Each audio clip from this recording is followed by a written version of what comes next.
Welcome to my channel Sharmitha vlogs. అడగందే అమ్మైనా అన్నం పెట్టదంటారు.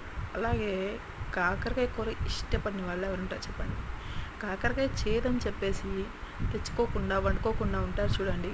సో వాళ్ళకి ఈ వీడియో కింద డిస్క్రిప్షన్లో కాకరకాయ ఫ్రై ఎలా చేయాలి అని చెప్పేసి ఒక వీడియో అయితే పెట్టాను.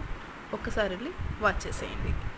అండ్ చూడండి, కలుపుతుంటేనే నోరూరిపోతుంది కదా, సూపర్గా ఉంటుంది కాకరకాయ ఫ్రై. ఒక్కసారి ట్రై చేసి చూడండి. నాకైతే చాలా ఇష్టం. మా హస్బెండ్కి కూడా ఫస్ట్లో అసలు ఇష్టం ఉండేది కాదు. సో నేను ఒకసారి ఈ ఫ్రై చేసి పెట్టిన దగ్గర నుంచి మేము కాకరకాయలు అయితే కొని తెచ్చుకుంటున్నాం. అంతకుముందు మేము మార్కెట్కి వెళ్ళినప్పుడు ఎప్పుడైనా కాకరకాయలు తీసుకోమంటే ఎందుకు లేదు వాళ్ళు, ఇప్పుడు ఆయన వెళ్ళి తీసుకుంటున్నారు. అంటే ఫ్రై అనేది తినడానికి బాగుంటుంది, చేదు అనేది తగలదు. సో ఒక్కసారి మీరు కూడా ట్రై చేసేయండి.